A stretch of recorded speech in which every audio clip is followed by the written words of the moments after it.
қолымнан түк келмейтін келін болып түстім. Менің бар қорқынышым еш істей алмаймын ғой деген қорқыныш болды. Ойла, мен жылаймын енді қазір.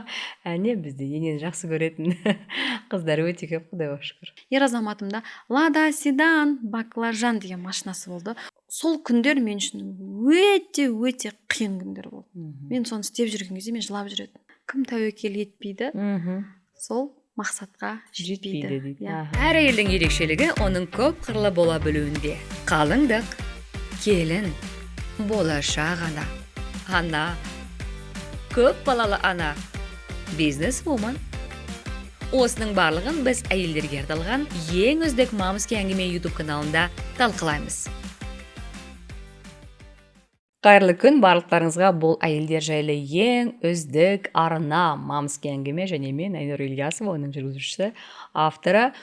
Бізде бүгін сүйікті рубрикаңыз Self-Made. Бүгін бізде қонақта Сәуле ханым. Сәуле ханым 4 қыздың анасы, бизнес-вумен. Жасы 38 болса да 2 миллиард обороты бар. Бірақ әрине бұның барлығы аспаннан салбырап түскен жоқ. Дұрыс қой, бұл үлкен еңбектің арқасы, және осы туралы біз бүгін сөз қозғаймыз. Сәуле ханым, қош келдіңіз, рахмет сізге. Мен негізі сізді Әсел Асқардан көрген болатын басында. Және де міне Жұлдызай ханымның құрбысы екенсіз. Өзіңіз 21 жасыңызда тұрмыс құрдыңыз. Өзіңіз қарапайым отбасынансыз. Мұғалім болды, ата-анаңыз? Ата-анам мұғалім. Сол жайлы айтып беріңізші. Біріншіден, Айнұр ханым, өте қуаныштымын шақырғаныңызға. Күтпедім, мен үшін күтпеген жағдай болды. Қарапайым отбасыдан шыққанмын. Оңтүстіктің тумасыз. Оңтүстік Түркістан облысы. Шардара өзіміз үшін қала ғой, енді кішігірім қалашық болып аталатын шығар. Қарапайым мұғалімдердің отбасынан шыққам. Ата-анам мұғалім. Бір үйде 2 бала, 1 қызбыз. Ортасында жалғыз қыз. Ерке болып өстім.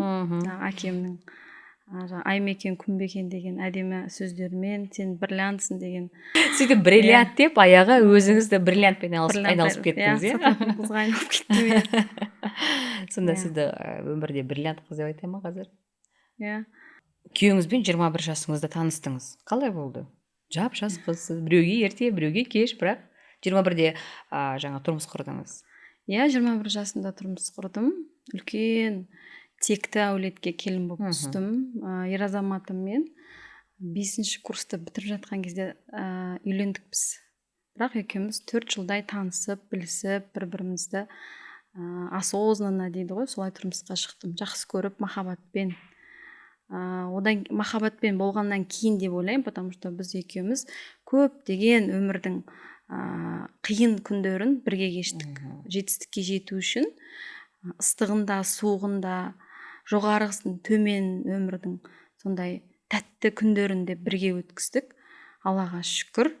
Мен ойлаймын, махаббат бар жерде шыдам болады, адамда шыдамдылық болады. Көп нәрсеге шыдауға болады.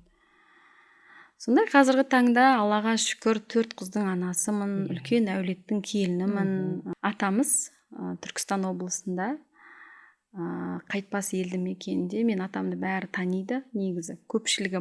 Басым көпшілігі таниды. Үлкен молда кісі.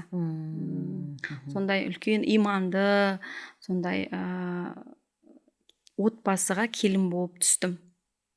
Баста әрине қиын болды. Сіз тіпті күйеуге шыққан кезде шашым боялған, тырнағым ұзын дедіңіз. Шашым боялған, сарыға боялған, тырнағым ұзын, қараға боялған деген сияқты. Сондай ерке қыз болдым ғой енді. Сонда келін болып түскеннен кейін мен түсіндім. Мен қай жерге келдім. Үлкен текті әулетке, иманды отбасыға келін болып келгенімді түсіндім. Сөйттім да, құрбым екеуміз келдік қой, сосын құрбым айтты, маған тез жаңағы қайшы алдыр, мен тырнақтың бәрін, жидкость, ол кезде жидкостьпен өшіретін едік қой. Тез беташарға дейін жидкостьпен өшіріп, жаңағы тырнағымды алып, мен беташарға кәдімгідей қарапайым сондай қыз болып, дайын келін болып беташарға шықтым. Шашты бояп үлгердіңіз бе? Шашты бояп үлгермедім. Шашты сол 1-2 күннен кейін беташардан кейін боядық. Бірақ сізге ойбай, шашың неге сары, тырнағың неге қара, ұзын деп ешкім айтпады ма? Жоқ. Өзіңіз сонда шешімге келдіңіз? Жоқ, ешкім маған ештеме деген жоқ. Мен қолымнан түк келмейтін келін болып түстім. менің бар қорқынышым мен еш істей алмаймын ғой деген қорқыныш болды.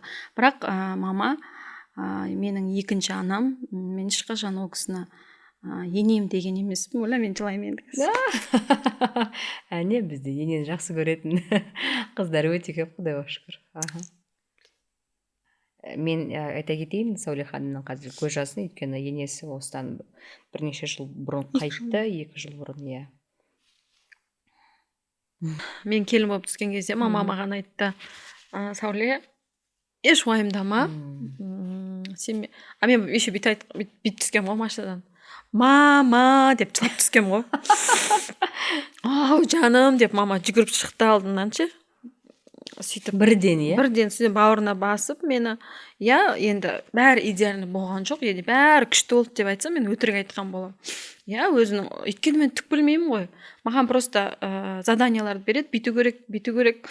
Күнде шай ішіп болғаннан кейін біз 20 минут отырамыз. Бізде кәдімгі лекция болады 20 минут. Келін деген қандай болу керек деген тема.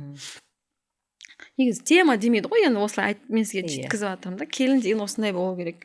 Ер азамат келген кезде воротаны жүгіріп, күліп шығып ашу керек, ерте тұру керек деген сияқты сондай дүниелерді үйрететін маған. Сосын жаңа қамырды жайып қой, мынаны бүйтіп қой, бүйтіп. Мама мені бұл істей алмайды ау деп те қабылдаған жоқ, мен істей алмаймын ау деп те қабылдаған жоқпын. Мейлінше өзім анамаздағандай, мама мен мынаны істеу керекпін, қанша ұн қосам, қанша тұз қосам, қанша су қосам деп бәрін үйрендім. Аллаға шүкір, үлкен әулетті дөңгелетіп отқан қазіргі таңда келінмін деп толыққанды айта аламын. Бүгін келін, ертең үйдің үлкен анасы. Үлкен анасы, Соған дайынсыз ғой? Аллаға шүкір дайынмын қазір. Құдайға шүкір. Енді сіз өзіңізді айттыңыз, оңай болған жоқ дедіңіз, тіпті соның арқасында сіз психологияға қатты үңілдіңіз. Сонда не істедіңіз? Қандай қиындықтар болды? Үлкен отбасыға, үлкен әулетке келін болып түскеннен кейін бірінші ер азаматымен қарым-қатынасты түзеу ниетімен, бізде, например, бұрын мысалға біз тұрмысқа шығатын болсақ, бізді ешкім үйретпейді ғой. Сен келін болған кезде мынандай келін болу керексің, былай сөйлеу керексің, былай пиалайды былай ұстау керексің, былай қонақты былай күту керексің деген нәрсе айтылмайды ғой бізде. Біз келін болып барасың, тастай батып судайсың дейді, болды. Әнұрхан, ал мен түсінгенім, келін болып түскеннен кейін бізге сондай бір мектеп керек сияқты. Барлығы не үшін ажырасады? Себебі бір-бірін түсініспейді. Бәрі ойлайды сыртта. Біз жүріп жүрген кезде бәрі күшті. Екеуміз бір отбасы болғаннан кейін дәл солай бола береді деп ойлайды ғой, бәрі қатты қателеседі, бірақ дәл солай бола бермейді ғой. Өзінің қиындықтары болады ғой өзіне сай. Одан ол этаптың бәрінен егер де сен шыдамдылық танытып өтіп кететін болсаң, сенде әрине бақытты отбасы болады. Көбіміз не істейміз, сол қиын күндерге келгенде айырылысып кетіп жатамыз. Сол үшін не үшін психология керек бізге? Психология дұрыс, салиқалы, саналы отбасы болу үшін психология керек екен. Ол өзіңді бірінші танып білу керексің. Үлкен әулетке сіңісіп кету үшін сен бірінші өзіңді танып білсең, өзіңді өзгертсең, если ты будешь под них подстраиваться, әрине олар саған, соответственно саған, олар бір-біріңе жаңағы бір мәмілеге келесің ғой.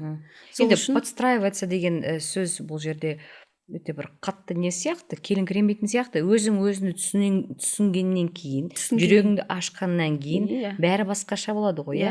Бір-біріне әрине, қазір бір сөз бар ғой, мэчиться деген. Мэчиться ету керек. Ол үшін сен өзіңді танымасаң қалай олармен үйлесесің, қалай олармен сөзге келесің. Өйткені барлығы анау жаман, мынау бүйтіп айтты, анау бүйтіп айтты деп кешке дейін басқаларды сөгеміз, ал бірақ біздің қабылдауымыз қандай? Неге мен бұны былай қабылдаймын деген сұрақты өзіңе қоя тұрып, осы көп нәрсені түсінесің. 100% қолдаймын сізді, өйткені ол өте дұрыс нәрсе, және сіз сол нәрсеге неше жасыңызда келдіңіз? Сол ойға, өзімді тану керекпін деген. Өзімді тану керекпін деген ойға келін болып түскеннен кейін мен түсіне бастадым. Қиын маған қабылдау. Мысалға, ер азаматтың біреудің еркесі болды. Сіз де еркесіз. Мен біреудің еркесімін. Ол кісіні бәрі еркелетеді, а мені ешкім еркелетпейді. Уже сен келінсің ғой, сен өзің тірлігін істеу керексің деген сияқты. сосын аллаға мыңда бір шүкір, сондай сана берген. Сол уақытта миыма рахмет, сондай бір щелчок берген. Давай, Сауле, давай өз-өзіңмен айналыс дегенше. Ол кезде өзіммен, егер де мен сол кезде өзіммен өзім айналыспасам, сіздің алдыңызда мен қазір отырмас едім. Кім біледі қалай боларын. Өзіммен айналыса келе, өзімді түсіне келе, жайлап ер азаматымен қарым-қатынас дұрыстала бастады. Ол да біреудің еркесі, мен де біреудің еркесі. Ол жаңа қатты сөйлеп қояды, мен оны көтере алмаймын. Мен сосын жылаймын, жылаған соң әйелдің көңіл күйі кеткеннен кейін ол бүкіл отбасының көңіл күйі кетеді. Ал егер де сол дер кезінде өзіңмен айналысатын болсаң, осы дүниелердің бәрі болдырмаудың амалын жасайсың ғой. Өзімді танып білеп, ер азаматыммен қарым-қатынасты дұрыстағаннан кейін, ата-енеммен қарым-қатынасты дұрыстадым. Менің Аллаға шүкір 5 қайнапшем бар. 5 қайнапшеммен қарым-қатынасты дұрыстала бастады. Одан кейін бізден кейін қайнағам үйленді. Абысыным менен кейін келін болып түсті. Мен ол кісіні де өзімнің бір бауырым, өзімнің бір әпкем ретінде қабылдадым. Міне өтірік айтсам, астында комментарийге жаза жатар. Бір рет екеуміз әй деген, шай деген емеспіз. 10 жыл бір осындай не дейді жаңағы шатырдың астында тұрдық. 10 жыл тұрдық. Есікпе есік. Әліге дейін бірге жұмыс жасаймыз. Аллаға мыңда бір, өте жақсы адам. Менің де жақсы келін болуыма, ол кісінің де бір көп септігі тиіп жатқан шығар. Мені еркелетеді қазіргі таңда. Сондай өзінің сіңлісіне қарайды. Осының бәрін біле келе, үйрене келе, мен жайлап имандылыққа келдім. Имандылыққа келе мен біздің психология, біздің Құранда екенін түсіндім. Бәрекелді. Одан кейін жаңа жайлап орамалға келдім, жаңа намазымды тастамайтын болдым. Жаңағы имандылық бізге не үшін керек? Дұрыс тәрбие беру үшін керек. Өзіміз дұрыс адам боламыз. Жүрегінде иманы бар адам ешқашан басқа адамға жаманшылық жасай алмайды.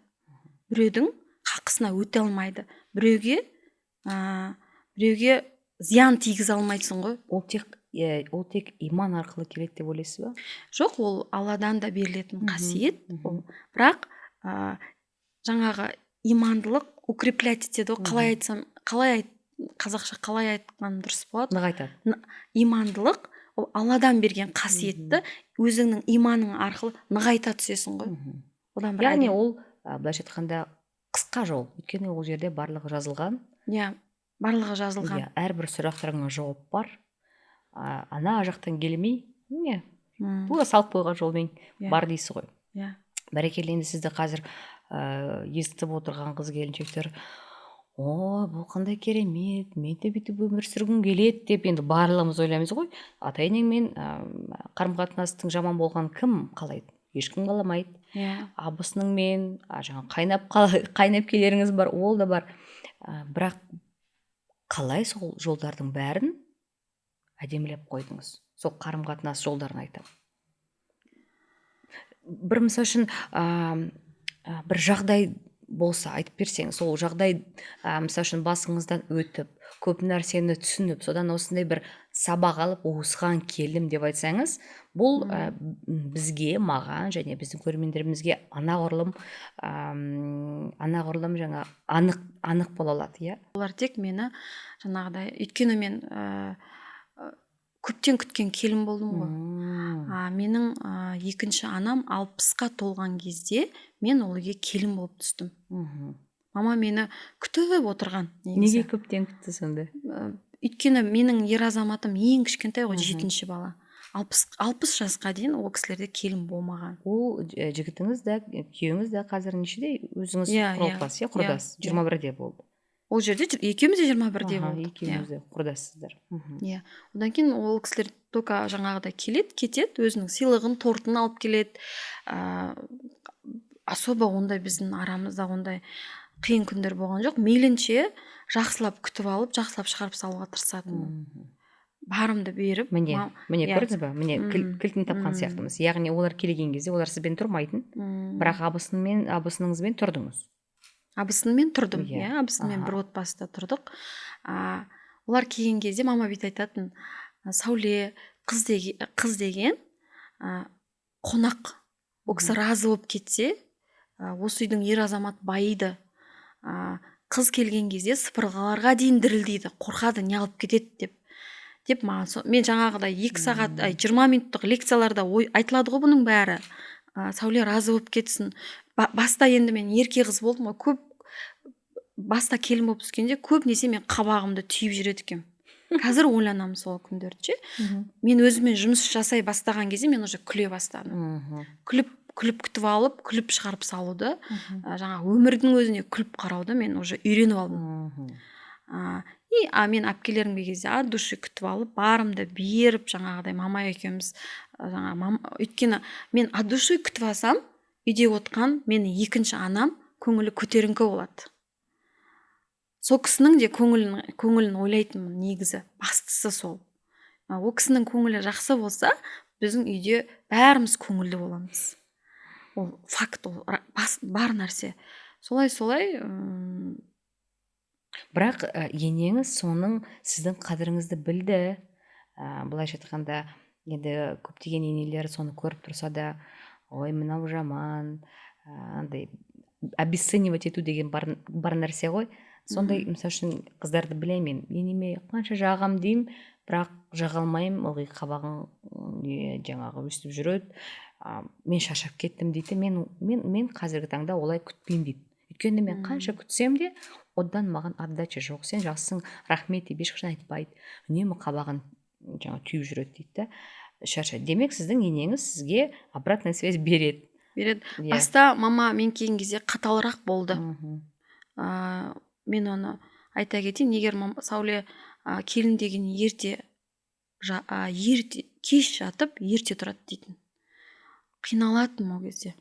Мен келін болып түскен кезде ораза болды. Бірінші рет түске дейін ұйықтайтын Сәуле сағат 4-те 5-те тұрып, сәрес дайындау керек болды. Маған ол күндер қиын болды. Зорға тұратын. Папамыз андайды маған: азанда Сәуле, тұрдың ба? Жаңадан түскен кезде есіктің алдын сыпырдың ба, үйттің ба, бүйттің ба деп папам қатты переживать ететін. Қалдай келін болады екен деп ойлаймын ше. Қазір соның бәрін ойлап жатырмын ғой. Сол күндерде мен тұрып, мамамен атаға қасында отырып, шайын құйып, сәресте. Хотя ол кісілерге дайындап берсең өздері іше береді ғой, бірақ бүйтіп айтатын мама: Сәуле, мен осы күнді ұзақ күттім деп.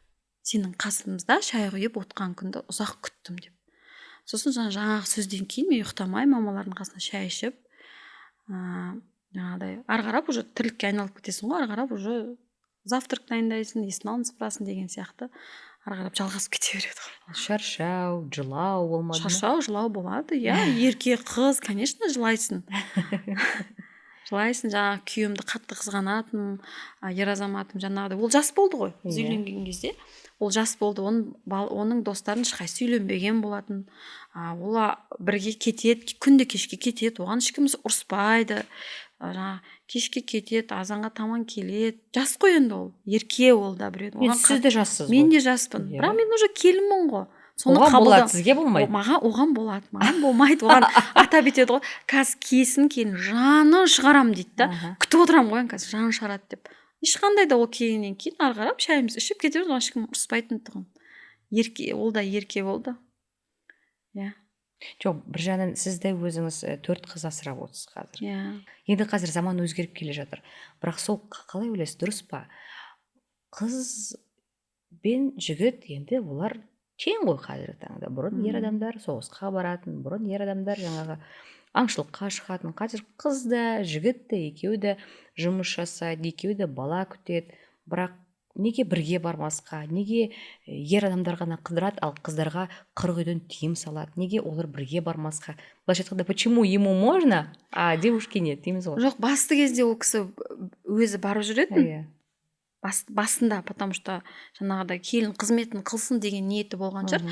Жайлап, жоқ, уже балам бірге толғаннан кейін біз уже бірге жұмыс жасап бастадық, бірге шетелге барып бастадық, бірге бизнестің бәрін бірге істедік ары қарап. Сіз сонда екеуіңіз жастайыңыздан бизнесті бастап кеттіңіз? Бизнес бастап кеттік, иә. Неден бастадыңыздар?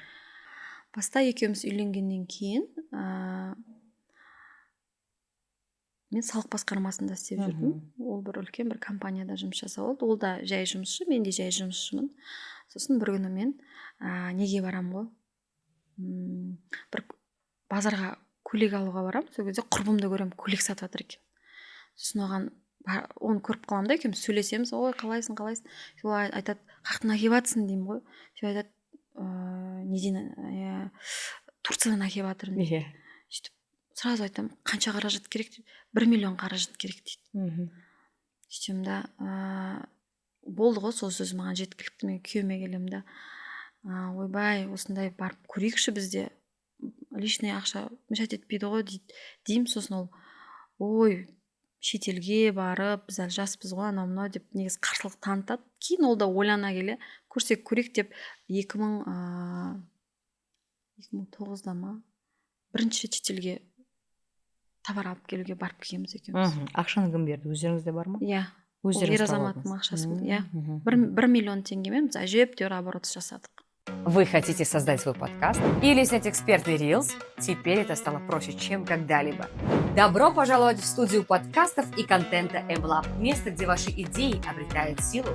Мы находимся в премиальном районе. У нас новое оборудование, профессиональный звук, 5 локаций, чил-зона и бесплатная парковка. Все это мы предлагаем для того, чтобы вы сосредоточились на самом главном, на вашем контенте. Будь то интервью, образовательный контент, АСМР, медитации или просто фото, мы поможем вам создать контент вашей мечты. MLab – это место проявления и построения личного бренда. Сөйтіп бизнесті бастадыңыздар. Ол кезде балаларыңыз бар. Иә. Босандыңыз, бірінші қызың. Бірінші қызым бар. Қазір қызыңыз 11-ші сыныпты бітіріп жатыр. Үлкен қызым 11-ші сыныпта оқиды қазір. 11-ші сыныпқа өтті. Барады, иә. Сөйтіп ана болдыңыз, бизнесті бастадыңыз. Бизнес бастадым. Бәрі жақсы болды, ақша жақсы тауып жүрдік. Күндердің күнінде, как раз бізде Бекжан базар жанды, үлкен базар жанды бізде. Шымкентте. Содан басталды бізде үлкен жаңағыдай не дейді? Провал дей ма, қазіргі тілмен айтқан кезде, ол кезде банкрот дейтін еді. Үлкен бір сондай банкротқа ұшырадық енді. Оның бәрін айтып отыратын болсам ұзақ уақыт болады. Үлкен сондай үлкен кредиттер болды, үлкен қарыздар болды. Яғни қараңыз, сіз осы киім тасып, кәдімгідей ол бизнеске айналды. Ол бизнеспен қанша айналыстыңыз? Ол бизнеспен 5-6 жыл жұмыс жасадым. 5-6 жыл. Яғни табыс көзі сол болды. Сіз өздер жұмыстан кеттіңіздер, екеуіңіз тек қана бизнеспен айналыстыңыздар. Жоқ, екеуміз жұмыс жасап жүрдік. Параллельно, иә. Тараздан аштық, Бекжан базардан аштық, Шымкентте Самал базардан аштық. Бірақ ол кезде Инстаграм жоқ тұғын. Бәрін бірге алып жүре алмадық. Сонда қалай сізде бизнес жилка болды ма? Сіз оқыдыңыз ба? Қалай соған келдіңіз? Қалай сол бизнесті жасай білдіңіз? Қалай оны көбейте білдіңіз? Сонда оборот қанша болды ол кезде? Оборот ол кезде бір 10 мың доллар ма, 20 мың доллар ма? Көп емес. Көп емес оборот. Бірақ сол кезде ол жеткілікті болатын. Ол кезде ол жеткілікті болатын. Бала біреу-ақ, иә. Қалай үйрендіңіз сол бизнеске? Кім үйретті? Бізге оны ешкім үйреткен жоқ. Оған кішкене негізі ойлаймын, мен бизнес жүргізу үшін кішкене табандылық керек сияқты. Иә, оған мінез керек. Мінез керек, табандылық керек. Жаңағыдай бір бардың болмайды, 2 бардың болмайды, например, 3-шісінде болады, я болмаса 4-шісінде болады деп мы всегда друг друга поддерживали дейді ғой, екеуміз бізде сондай арамызда. Біз жаңағы әдемі екеуміздің арамызда бір гармонияны мен айтар едім әйелдер, қыздарға ше, бірінші мәселе ер азаматың мен екеуің арасында қарым-қатынасты түзеп алғаннан кейін, гармония создавать етіп алғаннан кейін, одан кейін бірге кез келген дүниені жасасаң, одан результат болады деп ойлаймын. Потому что егер де сен басқа қарап, ол басқа жаққа тартып, сен басқа жаққа тартып тұрсаң, ойың бір жерден болмаса, онда ол бизнесте хайыр болмайды и естественно результат болмайды деп ойлаймын. Сол үшін біз баста бір мәмілеге екеуміз келіп алдық, бір гармонияға келіп алғаннан кейін, екеуміз бір-бірімізді түсініп, қазіргі таңда бір-бірімізге қараймыз, ол кіріп келген кезде оған не ұнап, не ұнамай тұр, ол маған не айтайын деп тұр, мен оның бәрін түсінемін қазір. Ол да жаңа мен жай жай ол айтады, мен сен көрген кезде мен бәрін түсінемін деп. А оған жету үшін оның бәрі еңбек қой. Әрине. Жаңағы мен бір айтып едім, отбасыны құру кәдімгі спичка бар ғой, спичка, иә, дұрыс, иә, спичкамен былай үй құрайсың ғой, қиын ғой оны құрау ше. Иә, дәл солай ғой, әдемі, саналы, салиқалы отбасыны құру дәл солай еңбек ол. Өз-өзіңмен айналыса беру керексің, оқи беру керексің, ары қарай бала пайда болады, балаға дұрыс тәрбие беру керек. Оған да сен дұрыс ата-ана болу керексің, дұрыс бала продукт шығу үшін сенде дұрыс ата-ана болу керексің. Және ол еңбек 80% әйелдің еңбегі. 80% кейде ойлайсың, неге мен осының бәрін істеуім керек, бірақ амал жоқ. Солай табиғат солай бізде. Табиғат, иә, біздің шариғатымызда солай. Біз ер азаматымызды жаңағыдай жәннатымыз деп қабылдау керекпіз. Біз ол кісілердің қабырғасынан жаралғанбыз. Біздің Алланың разылығы ер азаматтың разылығында тұрғаннан кейін соны сен оны түсініп білетін болсаң, сен уже ер азаматыңа басқаша көз қараспен қарай бастайсың. Бірақ олар да соны түсіну керек қой. Сен солай жасағаннан кейін Алла тағала солай жасап қояды. Сен өйткені Алланың разылығы үшін жасап жатсың ғой. Иә, Алла тағала ол кісінің де саған деген ниетін, көңілін реттей бастайды. Оның бәрі жайлап бір мәмілеге келесің. Бірден біз асығыспыз ғой, бірден болмады ғой, неге бола самады, мен одан кейін ниет қой, ол маған осыны әперсінші, или осылай қазір қабақ танытсыншы деген ниетпен емес, Алланың разылығы үшін деп ниетіңді түзелеп жасайтын болсаң, кез келген дүниеде элементарно тамақты, шайды берген кезде солай жасайтын болсаң, ода хайыр болады. Хайыр болады ода. Екеуміз тағы бір бөлек шай ішетін керек екен бізге. Сөйтіп екеуіңіз 10-20 мың доллар дедіңіз ба, обороты бар бизнес аштыңыз. Сол бизнес негізі 1 миллионмен бастағанбыз. 10 мың доллар болатын ол кезде. Доллар қатты көтеріліп кетті. Сондай қиын моменттер болды енді, жаңағыдай. Айына 2 мәрте біз шетелге барып жүрген, біз іштемесі қалып кеттік, үлкен қарызбен, үлкен кредитпен қалып кеттік. Сосын біз ол қалай болды? Жаңағы базар жанды дедіңіз. Базар жанды, жаңағыдай доллар қатты көтеріліп кетті. Жаңағыдай бутиктер, менің Самалдағы бутигімнен үстінен жаңағы қатты жаңбыр жауады да, и ол кезде қатты Самал базарлар ондай қазіргідей наоборот бәрі күшті жасалмаған тұғын, ремонты жоқ тұғын. Сол төбесіне құлайды да, мен бүкіл қымбат көйлектеріміздің бәрі лай болады ғой. Ол уже жөнделуге келмейді. Яғни барлығы бір уақытта болады. Ол Алланың бір сынағы болды сол моменттегі, сол кездердегі. Сондай енді Алланың сынағы деп қабылдадық. Шымкентте жүру мүмкін болмады. Потому что жаңағыдай біреуге барып жұмысшы болып уже жасағың келмейді. Сонда қиын болған соншалық тіпті минусқа кеттіңіз. Қарыз болдыңыз, кредиттеріңіз болды. Кредиттер болды. Ол кезде қанша бала бар? Ол кезде уже 2 бала бар. 2 балаңыз бар. Бірақ үйде ата-енеңіз бар. Ата-енеміз бар. Оны мейлінше жаңағыдай ата-анамызға, ата-енемізге білдірмеуге тырыстық. Сол үшін біз Алматыға кеттік. Сонда Алматыға көшіп кеттік. 4 бұрышты осындай времянкада тұрдық. От жағып көрмеген от жақтық, ішін әктедік екеуміз. Ол кезде уже машинаның бәрін сатып, ол кісі ер азаматымда Лада Седан баклажан деген машинасы болды. Ол прям он ішін прям краскілеп, ішінде отырсаң иномаркада отырған сияқтысында, но факт, что он Лада Седан жаңағыдай жүрсе, түтін шығады. Шыққан түтіннен ішіндегі балалар отырамайды уже. Сондай машинаға отырып қалдық. Жаңағы мен ойладым, ол кезде Алла тағала төменге түсіңдер, может где-то что-то мы пропустили, ол кезде дұрыс жасамаған шығармыз, соны солай қабылдадық. Ол кезде мен уже психологияны білемін, көзім ашық, ол жағдайға мейлінше қабылдауға тырыстым. Қалай бар, солай қабылдауға тырыстым. Нешедесіздер ол кезде екеуіңізде? 2014 сондай жылдары ғой. Неште боламыз? 10 жыл бұрын. 10 жыл бұрын. 28, иә. Бірақ ол кезде біз намаздамыз екеумізде. Намазымызды үзбей, Аллаға деген ниетімізбен әйтеуір. Бірақ жүрегімде бірдеме, сәуле бәрі жақсы болады деп айтып тұрады. бірақ әрине қиын болды. Сондай резюмемен ол кісінің де ешқандай жұмыс қалмайды, мені де ешқандай жұмыс қалмайды. Бармаған жерім жоқ жұмыс іздеп. Сосын бір күні резюме маған бір құрбым айтады, осындай Қазпочтаға сортировщиктар алып жатыр, барасың ба дейді. Енді мен еш жер жұмыс қалмайды. Енді ер азаматпын, ол таксовать етіп жүр. Сіз үйде баламен отырдыңыз? Үйде баламен отырдым. Жұмыс істеу керекпіз ғой, бізге көп қаражат керек қой. Сосын ойландым да, барам деп айттым, барам дедім. Резюмеңді жібер, резюмемді жібердім. Бардым. Үлкен жаңағыдай, осы Алматыда ғой, үлкен Қазпочта ғой, енді білетіндер білетін шығар, үлкен осындай организация. Ол жерге пойыз келіп тоқтайды.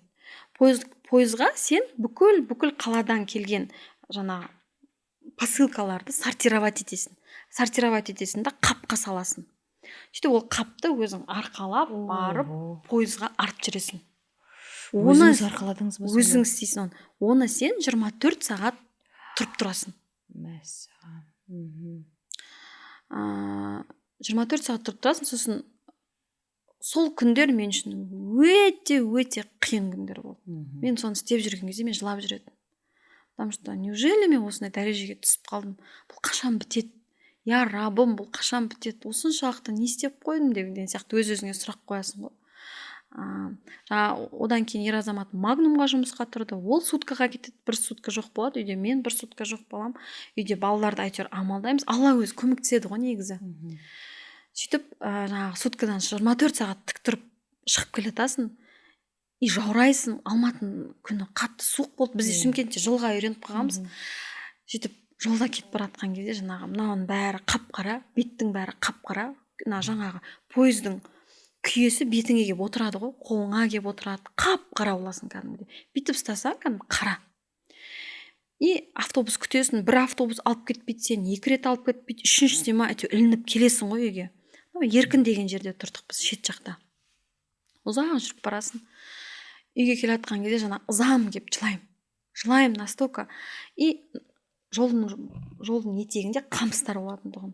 Мен көз жасымды мен түсінем, что мен көз жасымды ер азаматыма көрсетсем, ол да сынып қалады. Балаларыма да қиын болады. Мен сол үшін көз жасымды оған көрсетпеймін. Үйге баратқан кезде қамыстардың ортасына масқара отырам да жылаймын ғой. Не деген қиын бұл деп ше.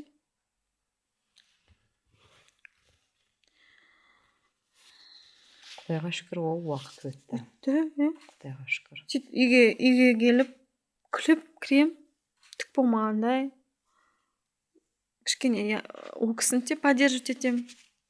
Ол кісі мені поддерживать етеді. Сөйтіп әйтеуір ары қарап бәрі дұрысталып кетті. Сонда Сәуле ханым, қараңызшы, сіз айттыңыз жаңағы жылына 2 рет шет жаққа шығамыз, достарымыз бар. Сол айналадағы адамдардың ешқайсысы көмектеспейді ме, жұмысқа алмады ма, достарыңыз болды, туыстарыңыз бар деген сияқты. Неге прям сондай крайностьқа бардыңыздар? Сондай Алматыға көшіп, Времянкаға тұрып? Өйткені біреуге алақан жайып отыруды қаламадық. Біреуге барып алақан жайып. Егер де бізге ол моментте біреу көмектесетін болса, деп бір дайын дүниені беретін болса, біз оны алып кете алмас едік. Қайыр болмас еді. Ал біз ол күннен біз оны өзіміздің күшімізбен алып шығу керекпіз. Кредиттерді өзіміз төлеу керекпіз деген сияқты өзімізге бір мақсат қойдық. Табандылық танытып, сол күндерден бірге қол ұстасып, ұрыспай, таласпай өттік деп айта аламын. Аллаға мыңда бір шүкір. Бірақ қиын күндер болды. Одан кейін ол кісі жаңағыдай Магнумға жұмысқа тұрды. Оны жақсы қызмет, біраз жұмыс істегеннен кейін оны ары қарап көтеріп алып кетті жақсы қызметке. Управляющий болды үлкен Магнумда. Одан кейін ол кісіде мүмкіндік болды Шымкентке қайтып ауысып келуге Магнумға. Сонымен Шымкентке қайтып келіп, мен де Шымкенттен кейін басқа жұмысқа тұрып сөйтіп өтіп кеттік қой. Қарыздарыңызды жауаптыңыздар? Қарызды жауып келдік. Алматыдан біз қарыздарымызды жауып, кредиттерімізді жауып, басымызды көтеріп Шымкентке келдік. Ал қыздар соны көрді ме? Олар неше жаста болған? Соның естерінде бар ма? Үлкен қызым 1-ші классқа барған. Алматыда 1-ші классқа барды. Мен есімде оның үстіне киетін ақ кофтасы мен қара юбкасын қарызға алып бердік, бөліп береміз деп ше. сөйтіп мектепке алып барғанбыз. Оның Бояқтың суығына, Алматының суығына даже қызым да шыдай алмады ғой.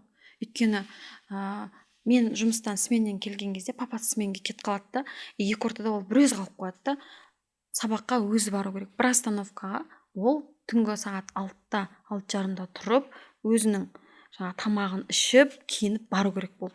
Ол үшін мен бәрін әбден психологияны оқып үйреніп алғам ғой, бәрін оған прям этапна параққа жазам да, неге дуалдарға жапсырам. Сен қазір тұрасың, сосын шайыңды ішесің, сосын нан істейсің, сосын беті қолың жуасың, сосын на кофтаны киесің, сосын шығасың, көршінің қызы бар, сол қызға барасың, сонымен бірге деген сияқты. Жаңағы тиым беріп қоямыз ғой, оның бір жүрегінің жұмсақтығы, мені уайымдайтындығы қазір есіме түсіп отыр. Бір күні бүйтеді ғой, мама, менде тиым бар дейді. Мен айтам ғой, жаурап қалдым. Кейде айтам ғой, папасы жоқ, жаурап қалдым. Ана 3 рет автобус өтіп кетті, алып кетпеді мені десе, маған айтады ғой, мама, мен сізге тиын жинап қойдым дейді ғой. Мына 100 тиын жинадым. Қалай жинадың десем ше, ана фишкаларды саттым дейді ғой. Прикинь, фишкаларды сатып, маған 100 теңге, 150 теңге жинап береді. Сонда сіз ана жерде жаурамай, таксимен барыңызшы деп ше. Ол жерде сол Крестен, сол Қазпочтаға дейін 100 теңгемен, 200 теңгемен таксимен баруға болады. Ал дос деген мәселеге келетін болсам, ол кездегі бірге ауыз жаласып, бір нанды бөліп жеп жүрген достарымыз ешқандай қоңырау шалсаң да телефонды алмай қалған күндер болды. Қазір араласасыз ба? Қазір араласам. Араласасыз. Араласам. Ол моментті қабылдадым ғой мен. Қалай бар, солай адамдарды да солай қабылдадым. Бірақ дос деген ол терең тақырып қой. Біз ер азаматымыз екеуміз ашық болғаннан кейін бізде дос өте көп. Ол кезде де көп болды, қазір де көп. Бірақ сол моменттерде жаңағы бірге ойбай деп жүрген достар жоқ болып кетеді ғой. Енді ол мүмкін ол дұрыс та шығар. Дұрыс емес, ренжідім, ол моментте ренжідік, жыладық. Деп қалай солай істеуге болады деген сияқты болды. Бірақ Аллаға шүкір, өз-өзіңе келгеннен кейін жайлап біртіндеп ол қайттан пайда бола бастады. Солай қабылдадық. Ол күндерде қатты көңіліңе тиген, ренжіткен, жаныңды ауыртқан достарымызбен қазіргі таңда араласамыз. Потому что ол кешірген, менде бір өзі мақтағандай болмайын, бірақ әкемнен берілген шығар. Біз кек сақталмаймын мен мүлдем адамдарға. Тез ұмыт кетуге тырысам. Оны былай ойлаймын мен. Егер де сен кек сақтап, мидың бәрін грустетіп отыратын болсаң, саған Алла тағаладан берілетін дүниелерді қабылдайтын орын болмай қалады деп мен визуально солай көрем да. И солай оны тазалап отырам. Ұмыт кетуге тырысам. Жаман дүние. Өте керемет лайфхак екен. Өте керемет. Осындай.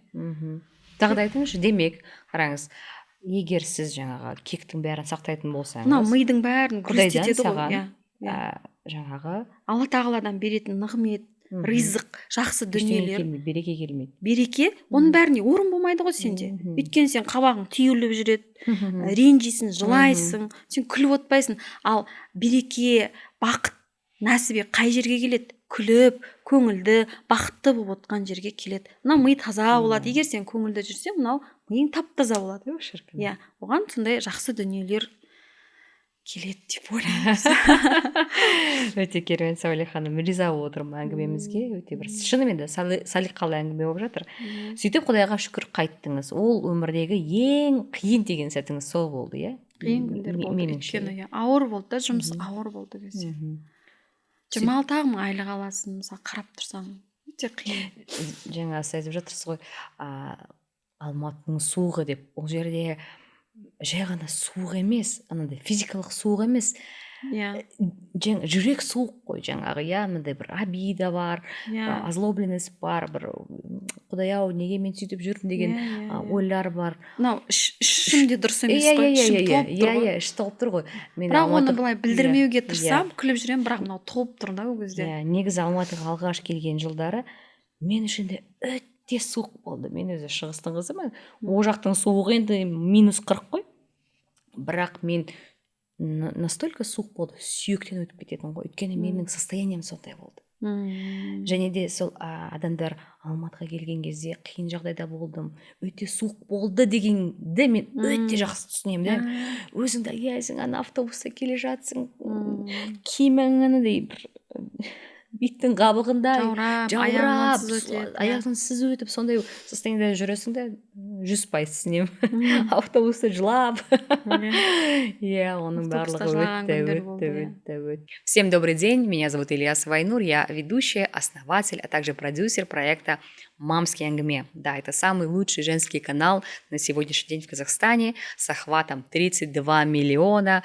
А у нас сейчас 217 тысяч подписчиков на YouTube, а также 226 тысяч подписчиков в Instagram. И мы на сегодняшний день записали 115 выпусков. Это 115 историй. Это 115 прекрасных женщин.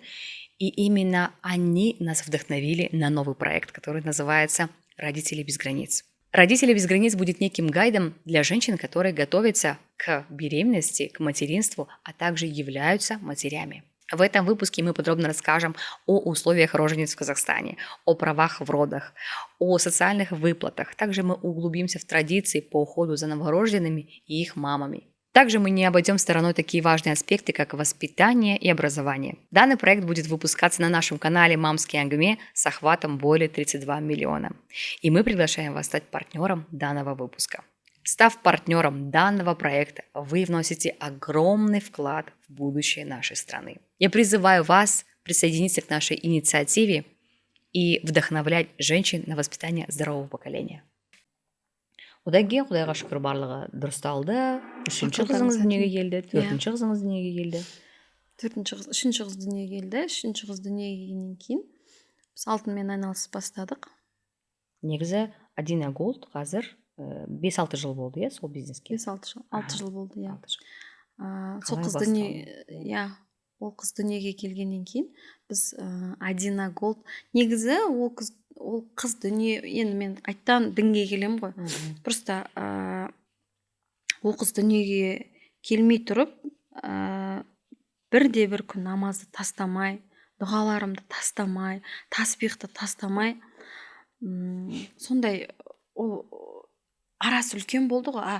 Екі қыздан кейін сондай біз қиналып, үйтіп аяққа тұрамыз деп сондай біраз уақыт өткізіп алдық. Балалы болмадық.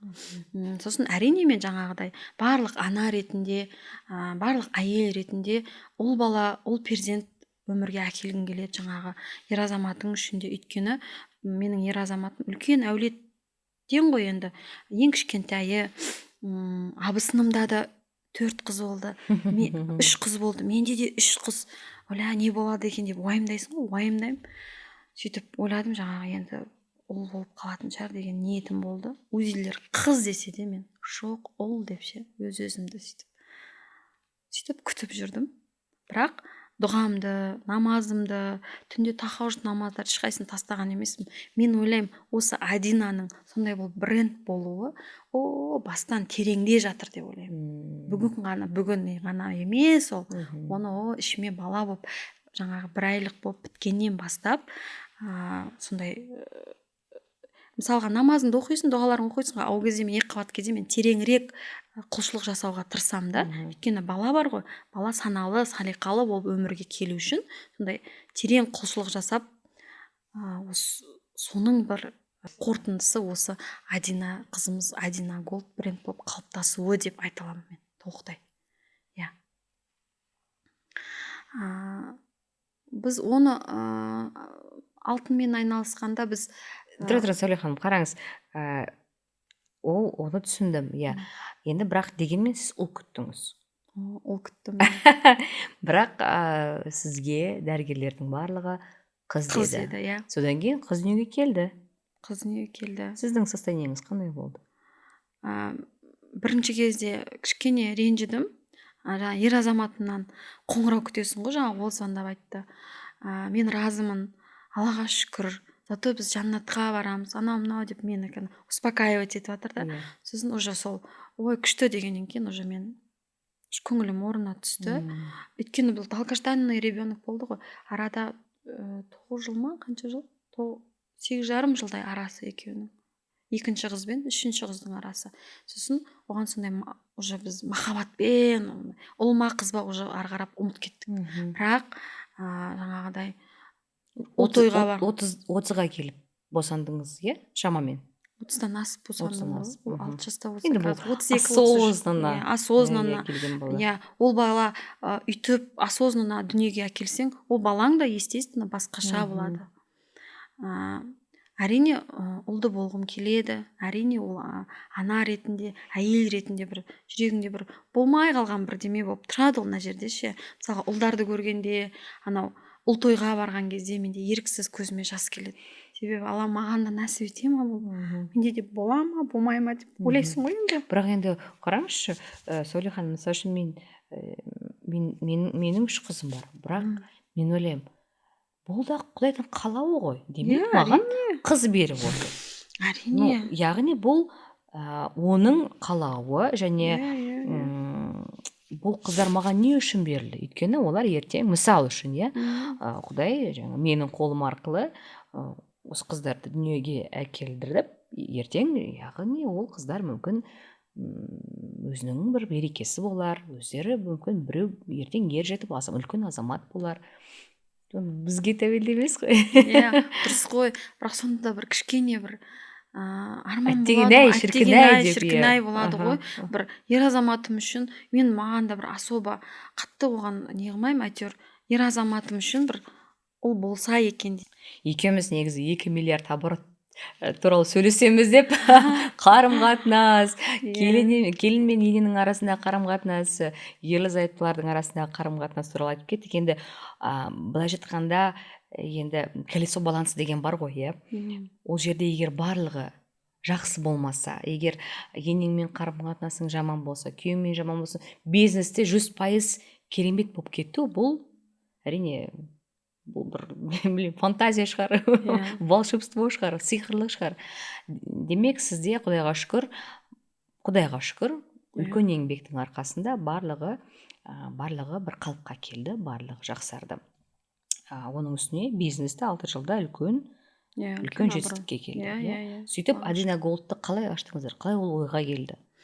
Бизнес туралы айтайықшы, бизнес әңгіме болсыншы бізде. Бизнес туралы айтатын болсам, мен негізі кез келген дүниені жасардан алдын, мен визуально өзіме картина құрып қоямын. Менде осылай болады, осылай.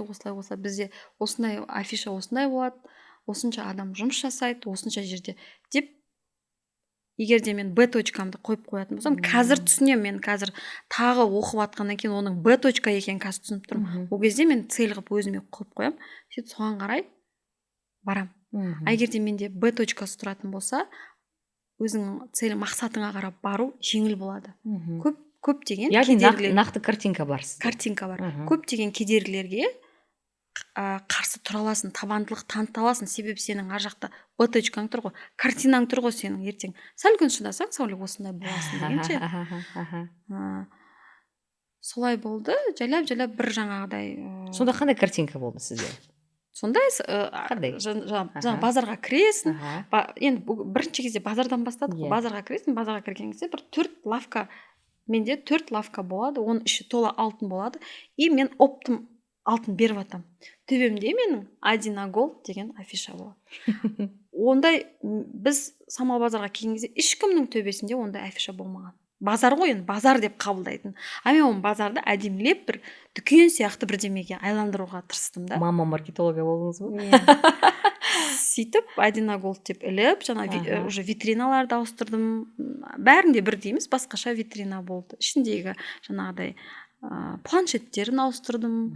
Сөйтіп жұмыс жасап, сол Аллаға мың да бір шүкір соған жеттік. Яғни елде былай болса, сіз әлдеқайда жақсырақ істеуге тырыстым. Яғни бұл жерде не бар? Креатив бар, бұл жерде творчество бар. Шабыт қайдан берілді? Қайдан алдыңыз шабытты? Қайдан ондай картинкалар келді? Ол кезде жаңағыдай ондай маркетинг ештеме оқыған жоқпын. Ол кезде мен тек психология оқитын. Білмеймін енді ол қалай болған. Қазір өзім де түсінбеймін. Қазір оқып жүрмін ғой, әлде оқып жатырмын. Ол осындай болған екен ғой, осы маркетинг екен ғой деп ойлаймын да. На самом деле оның бәрі білмеймін, Алладан берген бір деме шығар.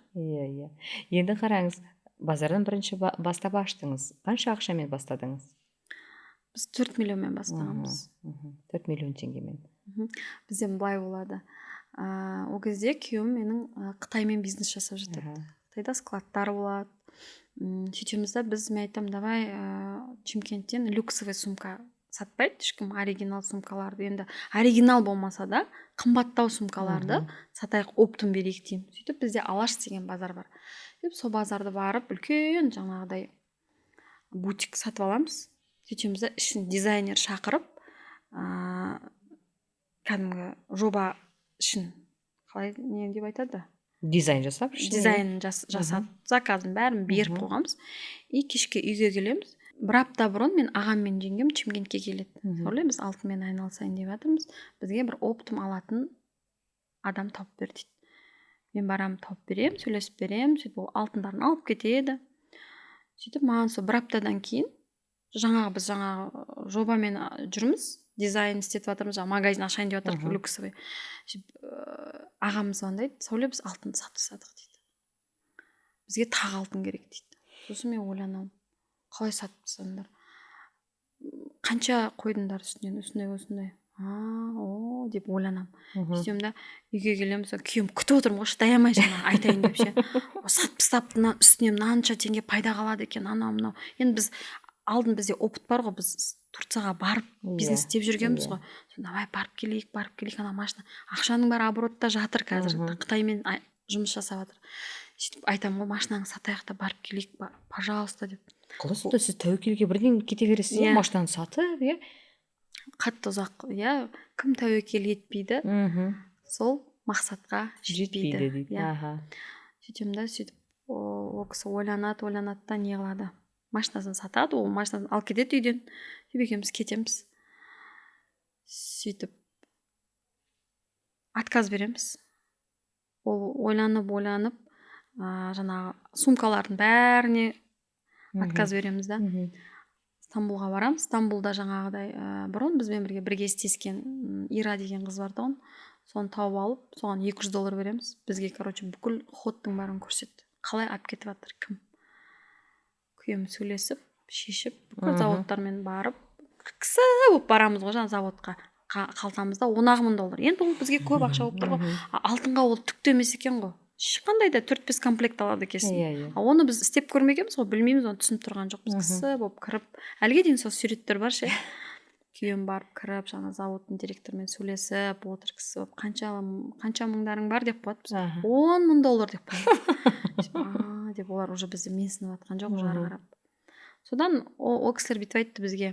Егер де, күйеуім айтты, егер сіз деді адал, таза жұмыс жасайтын болсаңыз деді, мынау сіздің бизнесіңіз деді, мынау Стамбул, мынау Лалили сіздің 7 ұрпағыңызға дейін асырай алады. Егер сіз қазір адал, өзіңіздің репутацияңызға жұмыс жасайтын болсаңыз, сіздің атыңыз бен сіздің немерелеріңіз осы бизнесте, осы Стамбулда, осы заводтармен өз нәпақасын теріп жей алады деген сөзді айтты. Заводтың директоры айтты соны күйеуіме. Ол не деген сөз? Сен адал бол, бізбен адал істес. Сатқан кезде де сен адал істе. Негізі түріктерде имандылыққа өте жақын ғой. Өте жақын, бірақ оларда кішкене стабильность жағынан андай да. Мысалы үшін айтқан сөздерін айтады, бірақ сөздерінде көбінесе тұрмайтындар бар да, оларда бір қасиеті. Бірақ имандылық бар, әрине, ол сөзсіз. Сонымен Аллаға шүкір, осы күнге жеттік қой, шүкір. Қазір одан кейін мынаны айтайын да. Осы сөйтіп солармен жұмыс істей бастадыңыз. Жұмыс жасай. Қазіргі таңға дейін солармен жұмыс істеп жатырсыз, иә? Иә, қазіргі таңға дейін. Сол жаңағы заводпен жұмыс істеп жатырсыз, иә? Иә, заводтардың бәрімен жұмыс жасаймыз. Қандай завод бар бізге Қазақстанға кіретін, бәрімен жұмыс жасаймыз. Аллаға мыңда бір шүкір. Итальяндық заводтармен жұмыс жасаймыз. Жаңағы бір дана жасалатын дүниелер бар. Эксклюзив. Қолмен ручная работа. Сізде ғана болады. Енді ақшасы көп, менде ғана болсын деген әйелдерге арналған дүниелерді алып келеміз. Тамаша. Сонымен бизнес жасап жүремін да ойланам. Біз бизнес бастағанда онлайн особо көп ешкім сатпайтын. Оны мен былай істейтінмін. Инстаграм жүргізу керек қой, сен деп жұмысқа алам, бәріне істеңдер деймін да, ақшасын төлеймін да, ары қарап олар не істеп жатыр, қалай істеп жатыр деген сияқты. Өзім сауатсыз болғаннан кейін оғаларға ештеме айта алмаймын ғой. Мен олардың түсірген істеген дүниесін түсінбеймін. Сосын ойлана келе өзімнің именно онлайн продажасынан сауатымды ашу керек екенін түсіндім. Себебі олар жұмыс жасап жатыр, ақша жұмсалып жатыр, бірақ ешқандай результат жоқ. Сатылым онлайн жоқ. Мен неге жоқ деген сұрақты өзіме қоя келе, шетелден наставниктер іздей бастадым. Именно онлайн продажаны. Неге шетелден? Қазақстанда жоқ па? Қазақстанда жоқ деп есептедім, білмеймін неге екен. Сонда қай жақтан таптыңыз? Россиядан таптым. Жақсы мамандармен жұмыс жасай бастадым. Оны жұмыс жасап түсінгеннен кейін мен онлайн продажамды 5 есеге көтердім. Өзімнің товар оборотымды енді көп есеге көтере алдым. Яғни эффективность болды. Конечно, себебі қазіргі таңда, мысалға, любой рынокқа кіретін болсаңыз, базарға кіретін болсаңыз, қарасаңыз, баяғыда адамдар былай жүреді ғой. Қазір адам өте аз. Неге? Себебі адамдар қазіргі таңда алтынға дейін өзінің үйінде отырып, тапсырыс беріп, ала алады. Яғни барлығы уақыттарын үнемдейді ғой. Уақытын үнемдейді. Одан кейін мысалға көйлек, бірдеме, оларды алуға болады, алтынғы алуға болмайды ғой деп ойлайды да. Ал жоқ, қазір бір алады, екіншісі уже сен жақсы егерде тапсырысын уақытында жеткізіп, жақсы обслуживание жасайтын болсаң, сені келесіде міндетті түрде сенен алады. Осылай сауатты бизнесті, онлайн бизнесті жүргізуді Аллаға шүкір үйреніп алдым. Қазіргі таңда қанша точкаңыз бар? Қазіргі таңда 4 точка бар. Алматыда бар, өзім туып өскен Шардара қаласында бар, Чимкентте 2 точка бар. Ал қалай бірінші точканы ашқаннан кейін қашан плюсқа шықтыңыз? Қалай екінші точканы аштыңыз? Үшіншіге қалай келдіңіз?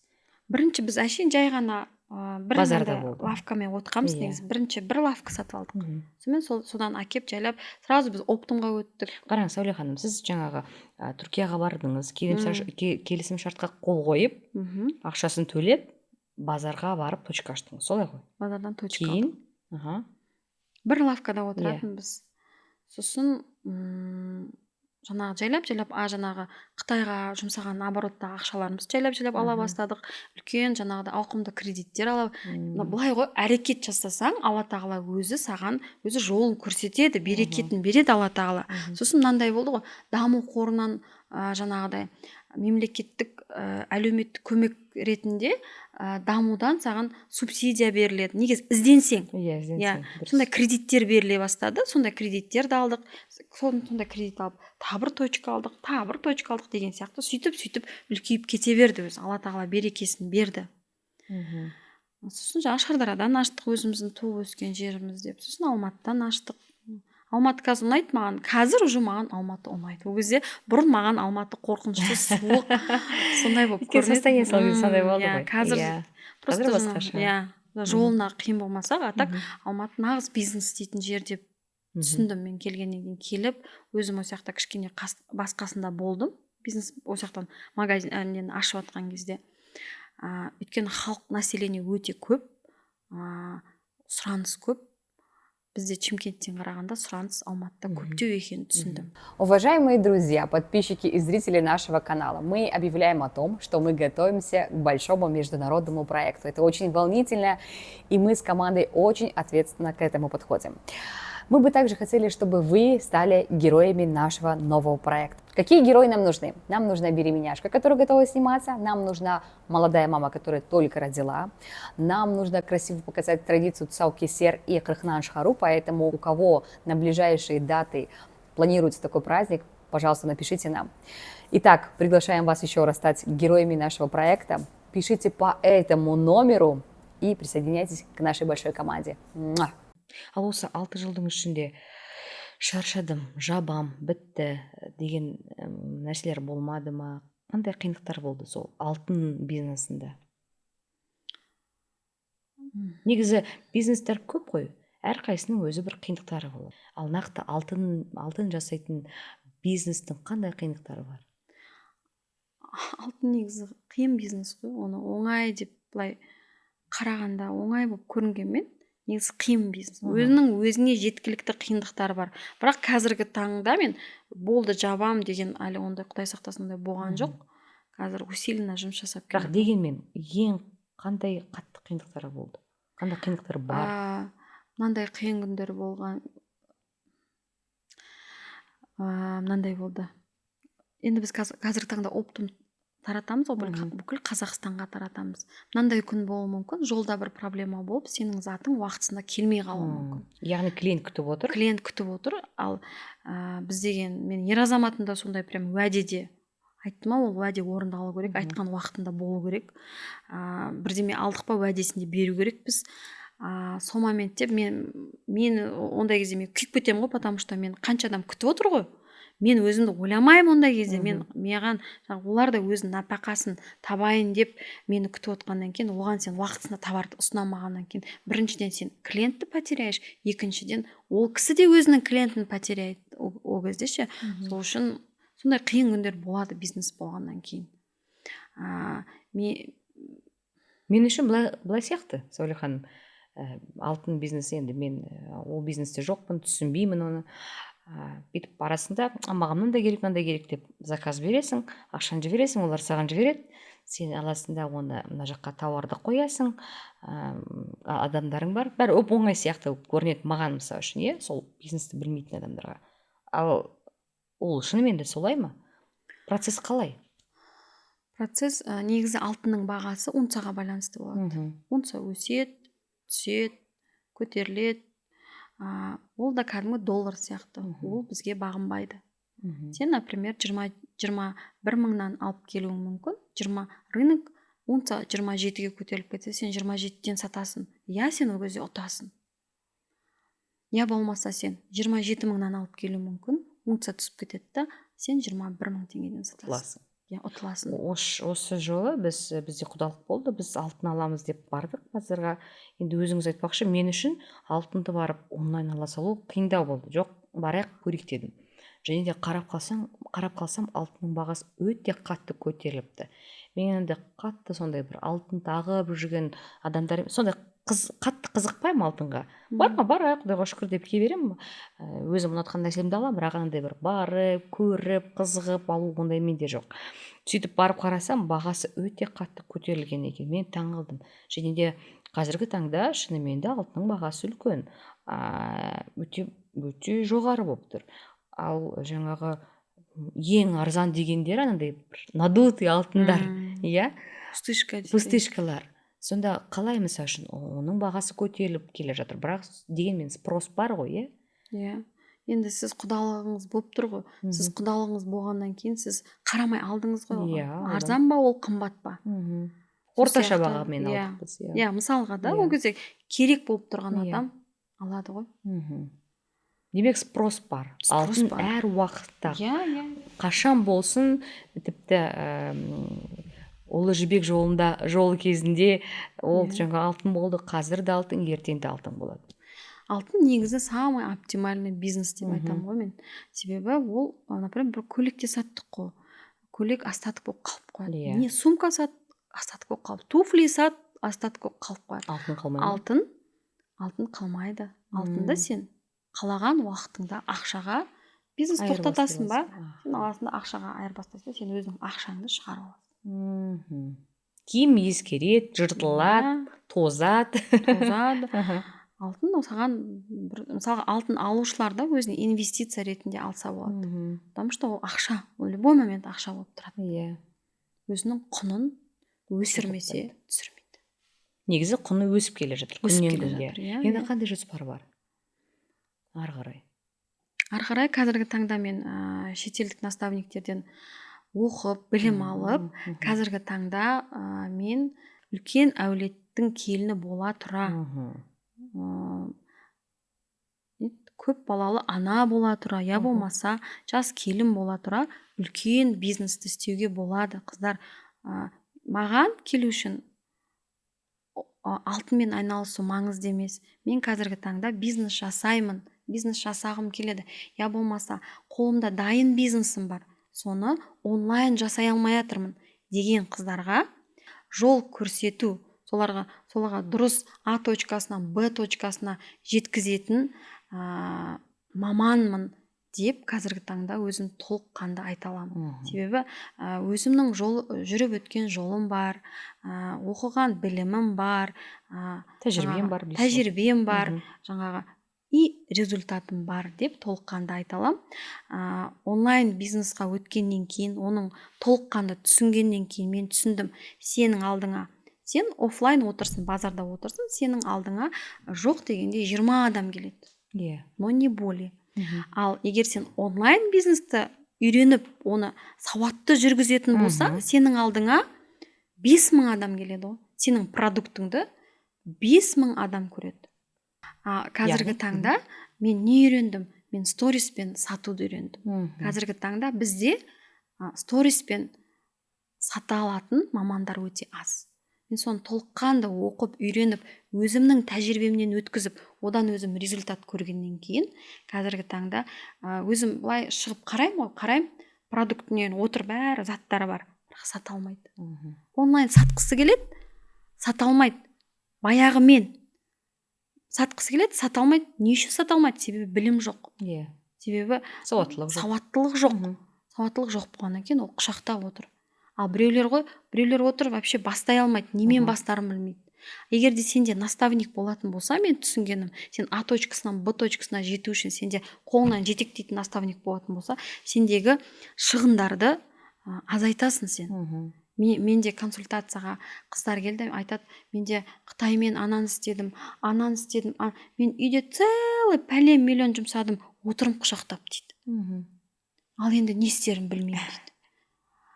Мен оған айтам, сенде егер де наставник болғанда, сен наставник саған түсіндіретін еді, бұл бизнес актуальны ма саған? Актуальны емес па? Я болмаса бұны онлайнның сатудың жолдарын үйрететін еді. Сен сосын өзіңнің қойған мақсатыңа тезірек наставникпен бірге жетер едің. Қазіргі таңда бізде курстар дайындалып жатыр. Сториспен сату, онлайн сату, жаңағы бизнесті онлайн продвигать ету деген сияқты, иншалла жақында дайын болады. Құдайға шүкір, Сәуле ханым. Өйткені бізде енді көріп жатқан қыздар өте көп. Оның ішінде 18 жасар қыздары бар, оның ішінде декретте отырған әйелдер бар. Олардың барлығы қазір табыс көргісі келеді әрине. Ал оларға не керек? Білім керек. Сондықтан да енді қазіргі кезде табыс тапсаң, демек сен еркінсің. Ақша ол еркіндік қой, былай қарасаң. Сондықтан да бұл информация, бұл ақпарат өте қызық болады және маңызды болады деп ойлаймын. Бәрекелді, бизнес туралы сөйлестік. Енді 4 қызыңыз бар. Құдайға шүкір, 4 қызыңыз бар. Енді мамский әңгіме болғандықтан біз бұл жерде дүниеге баланы әкелу, тәрбие туралы сөйлесеміз. Оның бәрін енді ұзақ айтпай ақ қояйық, бірақ дегенмен қандай принциппен қыздарыңызды тәрбиелейсіз? Мен баяғыда психологияны оқып жүрген кезде енді бәріне офлайн ұшып бара бермейсің ғой, бара алмайсың ғой. Көбісін онлайн сатып алатын сабақтардың бәрін. Хакама да бар, Шамиль Аляудинов бар. Сол кезде мен сабақтарды қойып қоятын. Ютубтан сабақтарын қойып қоямын да, ол бүкіл маған ғана естілмейді. Балаларым ойнап атады, мына жерде айтып атады сабақ. Сол кезде менің түсінгенім қазіргі таңда, олар мейлі оны ол түсінсін, оны түсінбесін, олардың подсознаниясы жақсы айтылып атқан сөзді сіңіреді, кәдімгі губка сияқты қабылдайды. Ертең, егер де сен дұрыс дүние, сен намаз оқып атқаныңды, болмаса дұрыс тәрбие беріп атқаныңды көрген бала, сондай жаққа склонный болып тұрады. Имандылыққа жүрегі тартып тұрады, бір бүйрегі бұрып тұрады. Себебі ол кішкентай кезінде подсознаниясына ана ретінде сен құйып қойдың оны.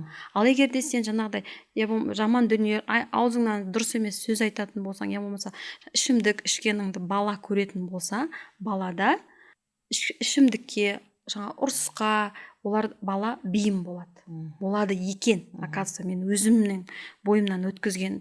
Барлығымыз айтып жатыр, барлық жерде айтылып жатыр. Балаға үйретпе, өзің жаса. Яғни сен модельсің дейді, өзіңнен баста. Дұрыс ата анадан дұрыс бала болады. Бәрекелді. Сәуле ханым, әңгімеміз өте салиқалы болды, өте тамаша болды. Көп нәрсе туралы сөйлестік, бизнесте бар, ішінде қарым-қатынаста бар. Көп нәрсе өзімді түйдім, шын айтайын. Енді сіздер не түйдіңіздер? Жазыңыздар комментарий, қандай вывод бар сіздерде. Ең керемет деген комментарийді барлығымыз лайк қояйық сол комментарийге. Және ең көп лайк жинаған комментарийдің арасынан Сәуле ханым өзі таңдап, жаңағы комментарийлерді таңдап сыйлық сыйлайды. Не сыйлайсыз? Не сыйласам болады? Наставничество, бір наставничество сыйлайын. Ол да үлкен құнды дүние. Бір разбор сыйлайын, жаңағы бизнесі бар кісілер болатын болса, разбор жасап беруге болады. Және Адина Голдтан бір әдемі алтын жүзік сыйлайын. Сонымен қараңыздар, 3 сыйлық: наставничество, разбор және осындай әдемі сақина. Ол үшін жаңағы выводтарыңызды жазыңыздар, не түйдіңіздер, ең керемет комментарийлерге лайк қойыңыздар. Ал ең көп лайк жинаған комментарийдің арасынан Сәуле ханым өзі жеңімпаздарды таңдап алады. Ал енді біздің де сыйымыз бар сізге деген. Өзі біз әрбір жақсы көретін қонақтарымызға сыйлаймыз, осыны сыйға тартамыз. Артек компаниясымен бірлесіп осыны ежедневный жасаймыз. Ашып алыңыз, көрсетіңіз, көріп алыңыз. Машалла екен. Жыртуға да жалко болып. Жоқ, ол жырту керек. Соның кайфы сонда ғой. Тырр деп ашасыз әдемілеп.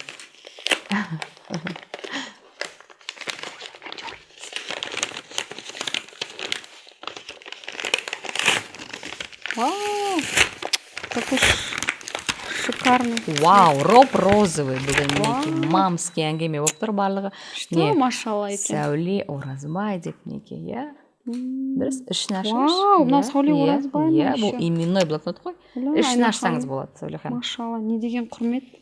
Рахмет, Алла разы болсын. Бұл негізі сиқырлы, өте бір сиқырлы ежедневник.